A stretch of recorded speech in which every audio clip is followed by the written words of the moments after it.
तो प्यारे विद्यार्थियों नमस्कार, स्वागत है आप सबका एक और नए वीडियो में। प्यारे विद्यार्थियों, आज हम यहाँ पर देखने वाले हैं बोर्ड परीक्षा 2026 के लिए कक्षा 12 का भौतिक शास्त्र विषय का पूरा क्वेश्चन पेपर और इसका पूरा सॉल्यूशन।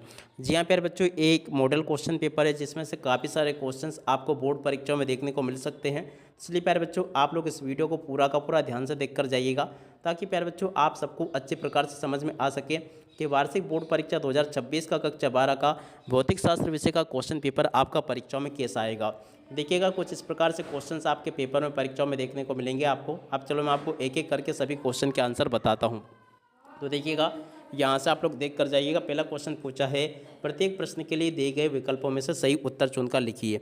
देखो, पहला क्वेश्चन पूछा है, धारा का घनत्व का एसआई मात्रक है। तो देखो, इसका राइट आंसर प्यारे बच्चों आपका क्या आ जाएगा, एम्पियर प्रति मीटर स्क्वायर। और अब अगला क्वेश्चन, एक गतिमान इलेक्ट्रॉन उत्पन्न करता है। देखो प्यारे बच्चों, एक गतिमान इलेक्ट्रॉन क्या उत्पन्न करता है। तो देखो, इसका राइट आंसर प्यारे बच्चों आपका ये आ जाएगा, ये तीसरे नंबर का। और अब अगला क्वेश्चन प्यारे बच्चों पढ़ते हैं, किसी प्रेरक तत्व एल में आई धारा प्रभावित होने पर औसत संचरित ऊर्जा होगी। देखो बच्चों, 6 नंबर का जो क्वेश्चन पूछा गया ना, इसका राइट आंसर आपका चौथे नंबर का आ जाएगा। और उसके बाद में देखो 10 नंबर के क्वेश्चन को पढ़ते हैं। तो देखो, इसका राइट आंसर प्यारे बच्चों आपका तीसरे नंबर का आ जाएगा। और ई नंबर के क्वेश्चन को प्यारे बच्चों अगर पढ़ा जाए ना, तो इसका राइट आंसर आपका विवर्तन आ जाएगा। और उसके बाद में देखो बच्चों, 5 नंबर के क्वेश्चन को अगर पढ़े ना, तो इसका राइट आंसर आपका ये आ जाएगा, ये वाला। ठीक है, तो इस प्रकार से प्यारे बच्चों आपको यहाँ तक के सभी क्वेश्चन के उत्तर मैंने आपको बता दिए। अब चलो मैं आपको आगे के क्वेश्चन के उत्तर बताता हूँ। देखो, यहाँ पर आपके पेपर और परीक्षा में क्वेश्चन इस प्रकार से पूछे जाएंगे, एक फेरड स्थैतिक फेरड। तो देखो बच्चों, एक फेरड बराबर 9, यहाँ पर आपको लिख कर आना होगा प्यारे बच्चों 9। और उसके बाद में देखो, यहाँ पे आपको लिखना होगा 9 गुणा 10 की घात, यहाँ पर आपको 11 लिख कर आना होगा इस प्रकार से। ठीक है, और अब अगला क्वेश्चन प्यारे बच्चों, दो समांतर धारावाही चालक तारों में विपरीत दिशा में धारावाही प्रभावित हो रही है, तो एक दूसरे को करेंगे। देखो बच्चों, एक दूसरे को प्रतिकर्षित करेंगे। क्या लिखोगे यहाँ पर, प्रतिकर्षित करेंगे। तो यहाँ से आप लोग प्रतिकर्षित लिख दें। और अब अगला क्वेश्चन प्यारे बच्चों पढ़ते हैं, दिष्ट धारा के लिए प्रेरण प्रतिघात होगा। देखो बच्चों, दिष्ट धारा के लिए प्रेरण प्रतिघात क्या होगा, शून्य होगा। यहाँ क्या लिखोगे प्यारे बच्चों, शून्य लिख कर आओगे। और अब अगला क्वेश्चन प्यारे बच्चों पढ़ते हैं, मीटर में फोकस दूरी के व्युत्क्रम को लेंस कहते हैं। देखो बच्चों, मीटर में फोकस दूरी के व्युत्क्रम लेंस को क्या कहते हैं, लेंस की क्षमता कहते हैं। इसको क्या कहते हैं प्यारे बच्चों, क्षमता। इसका राइट आंसर आ जाएगा। और अब अगला क्वेश्चन प्यारे बच्चों पढ़ते हैं, प्रकाश स्रोत से असीमित दूरी पर निर्मित तरंग होती है। ये नंबर का प्यारे बच्चों जो क्वेश्चन पूछा ना, इसका राइट आंसर आपका आ जाएगा, समतल तरंग होती है। क्या लिखोगे यहाँ पर, समतल। क्या लिखोगे, समतल। और उसके बाद में आगे लिख दोगे यहाँ पर तरंग होती है। क्या लिखोगे, और इसके बाद में देखो, यहाँ पर आपको इस प्रकार से ये लिखकर आना होगा। देखो, ये बता दिया मैंने आपको क्वेश्चन का आंसर। और इलेक्ट्रॉन का विराम द्रव्यमान होता है। देखो बच्चों, इलेक्ट्रॉन का विराम द्रव्यमान क्या होता है। तो देखो, इस क्वेश्चन के उत्तर को यहाँ से देख कर जाना, 9.1। और उसके बाद में लिखोगे यहाँ पर गुणा 10 की घात। और उसके बाद में यहाँ पर लिखोगे -31। और इसके बाद में केजी होता है। ठीक है, इस प्रकार से लिख लें। और उसके बाद में देखो, अगला क्वेश्चन प्यारे जो पढ़ते हैं, जो कि यहाँ पर आपको दे रखा है। देख सकते हो, ये जोड़ी यहाँ पर आपके पेपर और परीक्षा में पूछी गई है। तो चलो मैं आपको जोड़ी का मिलान बता देता हूँ। जोड़ी मिलान में पहला क्वेश्चन जो प्यारे बच्चों पूछा है, इसका राइट आंसर आपका क्या आ जाएगा। तो देखो, इसकी जोड़ी का मिलान आपको करना होगा 6 नंबर से। और दूसरे नंबर में जो क्वेश्चन पूछा है, इसकी जोड़ी का मिलान प्यारे बच्चों आपका 4 नंबर से हो जाएगा इससे। और उसके बाद में देखो, 7 नंबर का जो क्वेश्चन पूछा है, इसकी जोड़ी का मिलान आपको 2 नंबर से करके आना होगा। 10 नंबर का जो क्वेश्चन प्यारे बच्चों पूछा गया है, दा की जोड़ के मिलान आपका किससे होगा। देखो, दा की जोड़ के मिलान प्यारे बच्चों आपको तीसरे से कर लेना है। और ई नंबर का जो क्वेश्चन प्यारे बच्चों पूछा है, इसकी जोड़ के मिलान आपको कर लेना है पहले नंबर से। और इसके बाद में देखो, 5 नंबर का जो क्वेश्चन पूछा है, इसकी जोड़ के मिलान आपका हो जाएगा 5वें से। ठीक है, तो ऐसे आप लोग प्यारे बच्चों जोड़ी को देख लें। और उसके बाद में देखो, यहाँ से आप लोग सत्य असत्य को देख कर जाना। सत्य असत्य में पहला क्वेश्चन प्यारे बच्चों क्या पूछा है, देख सकते हो। तो देखो प्यारे बच्चों, पहला जो क्वेश्चन पूछा ना, उच्च वोल्टेज प्राप्त करने के लिए सेलों को श्रेणी क्रम में जोड़ा जाता है। सत्य होगा। लोहे चुंबकीय पदार्थ में चुंबक तत्व का ताप कोई प्रभाव नहीं पड़ता है। देखो पर जो 12 नंबर का जो क्वेश्चन पूछा ना, ये भी आपका असत्य हो जाएगा। उत्तल दर्पण सदैव छोटा प्रतिबिंब बनाता है। 7 नंबर का जो क्वेश्चन प्यारे जो पूछा है, ये भी आपका सत्य हो जाएगा। और स्थानीय नाभिक की प्रतिक्रिया, देखो पर जो 10 नंबर का जो क्वेश्चन आपको दे रखा ना, ये भी आपका क्या हो जाएगा, असत्य होगा।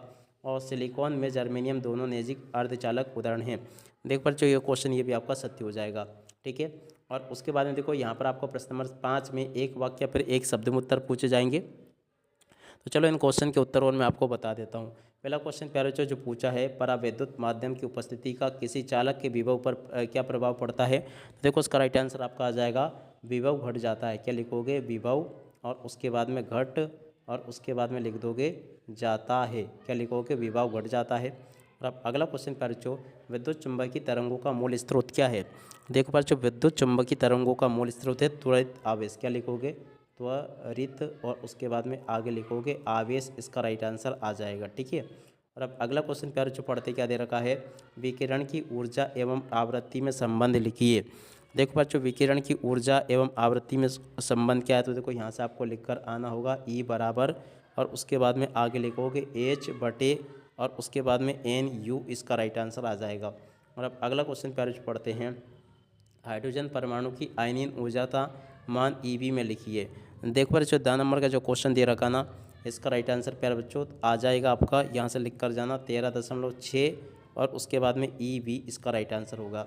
और अब अगला क्वेश्चन प्यारे जो पढ़ते हैं, नाभिकीय विखंडन तथा नाभिकीय संलयन में ऊर्जा उत्सर्जित करने का कारण क्या है। देखो बच्चों, इस क्वेश्चन का राइट आंसर आपका आ जाएगा द्रव्यमान क्षति का ऊर्जा में रूपांतरण। क्या लिखोगे, यहाँ पर लिख कर आओगे द्रव्यमान और उसके बाद में क्षति। क्या लिखोगे, द्रव्यमान क्षति का और उसके बाद में ऊर्जा। क्या लिखोगे, द्रव्यमान क्षति का ऊर्जा में और उसके बाद में लिख दोगे रूपांतरण। क्या लिखोगे, रूपांतरण। इसका राइट आंसर आ जाएगा। ठीक है। और अब अगला क्वेश्चन प्यारे जो पढ़ते हैं, तो देखो यहाँ से इन क्वेश्चन को देख कर जाना। देख सकते हो इस प्रकार से क्वेश्चन आपके पेपर में परीक्षा में गए देखने को मिलेंगे। एक भी क्वेश्चन का आंसर प्यारे बच्चों यहाँ से आपका मिस नहीं होगा। देख सकते हो यहाँ तक के सभी क्वेश्चन प्यारे बच्चों मैंने आपको बता दिए। और उसके बाद के क्वेश्चन प्यारे बच्चों ये दे रखे, इनको भी देख कर जाना। यहाँ तक के सभी क्वेश्चन प्यारे बच्चों मैंने आपको बता दिए। प्रश्न नंबर 18 पूछा गया है, 19 ये पूछा गया है और उसके बाद के क्वेश्चन प्यारे बच्चों ये दिए गए हैं। अब चलो मैं आपको इन सभी क्वेश्चन के आंसर और बता देता हूँ। तो लीजिए प्यारे बच्चों, इसके बाद में आप लोग यहाँ से इन सभी प्रश्नों के उत्तरों को देख ले। प्रश्न नंबर 6 का उत्तर ये लिखा है, इसके बाद वाले क्वेश्चन के उत्तर ये दे रखे हैं। और उसके बाद में देख सकते हो प्यारे बच्चों, प्रश्न नंबर 7 का उत्तर ये पूछा गया है। इसके बाद में जो अतवाला क्वेश्चन है, ओम के नियम की 2 आवश्यक सीमाएं आपको बतानी है और एम्पीयर का परिपथ निम्नलिखित आपको प्यारे बच्चों लिखकर आना होगा। और उसके बाद वाले क्वेश्चन के उत्तर प्यारे बच्चों ये दे रखे हैं, एक से किरणों का मूल स्रोत एवं 2 उपयोग आपको लिखकर आने होंगे। गामा किरणें का मूल स्रोत एवं 2 उपयोग आपको लिखकर आने होंगे। इनको देख लें आप लोग। और उसके बाद में देखो प्यारे बच्चों, यहाँ पर क्वेश्चन जो पूछे ना, इन प्रश्नों को आप लोग देखते चले बराबर से और इन प्रश्नों के उत्तरों को भी नोट कर लें। यहाँ तक कि प्यारे बच्चों मैंने आपको सभी के सभी क्वेश्चन के उत्तर बता दिए। पीएन प्रकार के अर्धचालकों के में प्यारे बच्चों आपको अंतर लिखकर आने होंगे। और उसके बाद में देखो प्यारे बच्चों, चालक एवं अर्धचालक में अंतर प्यारे बच्चों आपको लिखकर आने होंगे। और उसके बाद में देखो इस प्रकार से ये क्वेश्चन आपके पेपर में परीक्षा में पूछे जाएंगे, तो आप लोग इनको देख लें और पूरा का पूरा इनको समझ भी लें। लेंस का नियम प्यारे बच्चों आपको लिखकर आना होगा। उसके बाद में देखो यहाँ पर आपको क्वेश्चन दे रखे हैं A to Z प्यारे बच्चों, आपके पेपर में परीक्षा में जिस प्रकार से क्वेश्चन पूछे जाएंगे ना, उन सभी के सभी क्वेश्चन के उत्तर मैंने यहाँ पर आपको बता दिए हैं। उम्मीद करता हूँ कि आपको सभी क्वेश्चन और उन क्वेश्चन के उत्तर समझ में आ गए होंगे। प्रत्यावर्ती धारा डायमंडों का वर्णन निम्नलिखित शीर्षकों के अंतर्गत प्यारे बच्चों आपको कर आना होगा। और उसके बाद वाले क्वेश्चन के उत्तर को यहाँ से देख कर जाइएगा।